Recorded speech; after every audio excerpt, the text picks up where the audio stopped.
to the third tutorial on Introduction to VLSI and VSTL. In this tutorial, we're going to see how to implement a Boolean expression logic using VSTL. As earlier said, we'll be discussing how Boolean expression can be implemented using data flow modeling, behavioral modeling, structural modeling, and test benches. So, for example, I have taken a Boolean expression as shown below here. So, and it's corresponding to two tables given below. So, we're going to see how to implement this Boolean expression using the three different models. So, first we are going to see about the data flow modeling. So, data flow modeling is nothing but the output is just mapped to an equation. So, firstly the libraries are declared and the entities declared. So from this tutorial onwards we'll be using the standard logic vector, which means the inputs will be given as an array of vectors. So for example, say if standard logic vector 2 down to 0, then it means that it starts from 2 and ends at 0. So it has an array size of 3. So since we have 3 variables in our Boolean expression, we are going to use 2 down to 0 as our input. So it will be as an one signal with 3 inputs as an arrays. So next we are defining the architecture. With architecture, we have declared y as the output already in the entity declaration. So as we can see that first operation is nothing but AND operation between P and Q. We are going to map the first variable and the second variable to an AND function. So you can see that input of 2 and input of 1, which means input 2 means it's P, input 1 means it's Q, input 0 means it's R. So please verify the document here so that you'll get an idea what inputs are. So first P and Q, so input 2 and input 1 are done with an AND operation. Secondly, the next variable is PQR. So an OR function is being placed between the two different parts, and now PQR input 2, input 1, input 0 is defined with AND operation.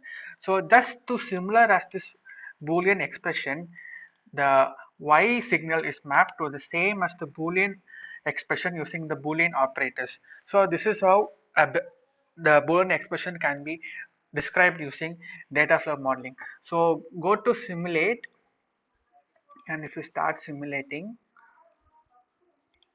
Boole expression data flow modeling, click OK, and now click add wave. Now we can see that the input date signal is a array of vectors. If you go to first, you may see 3 values. So you can enter 3 values, which means we have 3 variables. So we have 8 possible combinations. So say I'm giving 101, and I run it for say 100 picoseconds. The value is 1. Say if you want to change it to 100, it's 0. So try forcing vector values for all possible 8 combinations. So you'll get the waveform as per the truth table. Next, we'll see how to implement the same in behavioral modeling. There's no difference, but the structure of coding depends from behavioral modeling to data modeling to structure modeling. So in the behavioral model, it's nothing but the circuits are described how to behave when certain inputs are given. So in our case, there are only 2 scenarios. For inputs, these 2 inputs it's 0 and these one input it's 0. For others, it's all the inputs are outputs are 1. So what we should do, we declare is if the inputs are these 3 cases, then output should be 0, and if other second case is present, then output should be 1. So what we are going to do is we're going to just implement the if and else conditions. So same as libraries implemented, imported, and then the entity is declared with now again we are using standard logic vector. So the input will be acting as an array of vectors, and we are defining the architecture. And now there comes then if else conditions. We use process input this statement because our output is dependent upon how input is. So in order to judge what output can be, so before deciding the scenario conditions, we should process the input signal. So always in a behavioral modeling, after begin process should be there, and the variable that will be acting as a deciding factor should be given inside process. So the next after process begin should be in a mandatory phase, which sticks to the VSTL coding standards. Next, once all this has been declared, if input is 000 or if input 001 and input is 100, then output is 0, else it's 1. You can see from truth table that if it's 000, the output is 0. If it's 001, its output is 0. If it's 100, 100, the output is 0. But whereas in the other all three cases 1. So that's why you declare that if any one of these cases is inputs are there, then you declare the output as 0. Else it should be declared as 1. Once you have in a VSL programming, once you have declared an if condition, you have to end it by using endif, and once you have declared a process, you have to end it by using end process. So this is how behavioral modeling works. Okay, let's see how we can simulate the behavioral modeling. Or to start, again same procedure.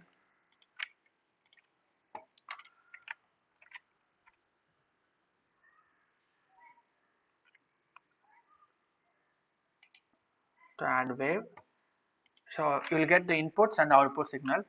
I'm gonna say simulate with that, say 110, it's 1, then 001, it's 0.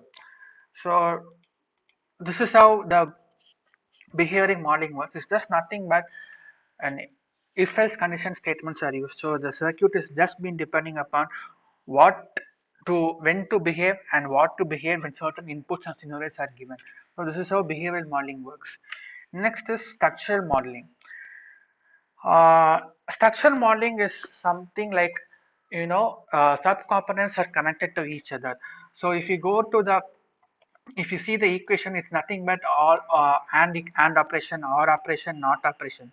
So this is what structural modeling means. So this is the circuit diagram for the above said Boolean equation. So in structural modeling, this is nothing but every component is seen as a black box and it's connected to each other, interconnected to each other to form the final equation. So this is how the circuit diagram is being for the above said Boolean expression. So we see that now, see, we have AND gate, we have OR gate, we have NOT gate. So what we have to do is in structural modeling, we have to declare the same libraries and we should declare the entities.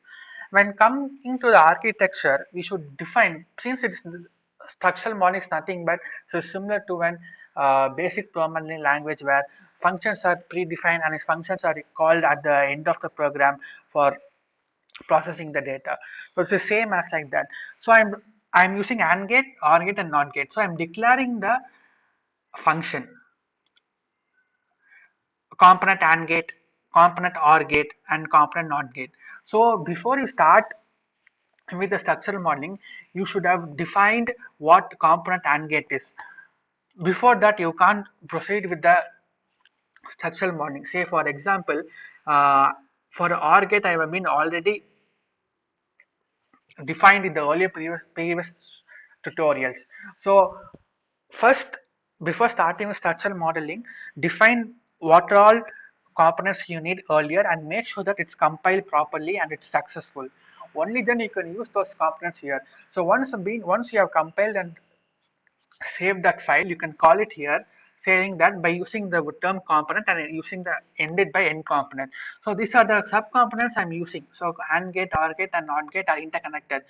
So that's what this diagram is about, structural modeling. So all these are in sub components interconnected among each others to form an output. So what we'll be doing now is, once we declare the architecture, declare the subcomponents that you are going to be used, and make sure that the subcomponents are defined. For example, what OR gate, see for example NOT gate I have already defined. what NOT gate function would be. So once you call this, this is the example of the NOT gate. So once you have called the NOT gate here, it will automatically refer to the NOT gate operation here. So make sure that you compile those subcomponents properly. And this signal T1, T2, T3, T4, T5, 6 to T10 are intermediate outputs. Now I would have defined here, you can refer to the circuit diagram here. T1 refers to uh, certain products, T2 refers to certain signals, that you can refer to the table given here, so that you'll have an idea how what signals and each performs the different function. So next, after defining the signals, we have to port map it. Port map is nothing but taking one wire from a gate and giving it as an input to the other gate. So this is what port map is. This is called a name labeling. So labeling can be anything. It can be any name, but make sure that you don't repeat the names repeatedly, because it will then throw an error. So each label should be different. For example, I'm using ND1, I used K here, R1, not 1, and 3. So make your labels very unique and distinct so that it won't get mixed up. So next, after once you have labeled the component name, next you have to declare the subcomponent. So first is the PQ operation. So PQ operation is nothing but you have to do an AND gate operation. So I declared AND gate as my subcomponent. This is what here the component is, AND gate. Port map is nothing but connecting the inputs and output ports appropriately. So in AND gate we have three ports, namely A, B and Y. A, B is the input and Y is the output. So for the AND gate, A, B is the input. So what would A and B would be? The AND operation of P and Q. What is P and Q? P is nothing but input of 2 and B is input of 1. So A will be take place the value of input and B will take place the value of input 1. And Y is nothing but AND operation of A and B. So T1 will have the value of input 2 and input 1's AND operation. And this is how, after then this T1 will act this T1 will act as input to the another gate T2 and T3. So this is how all the subcomponents are connected, and refer to the circuit diagram given here, so that you'll get an idea how circuits are connected. Also you can refer to the document which has a clear explanation on how to do port mapping. Next, what will simulate this structural modeling.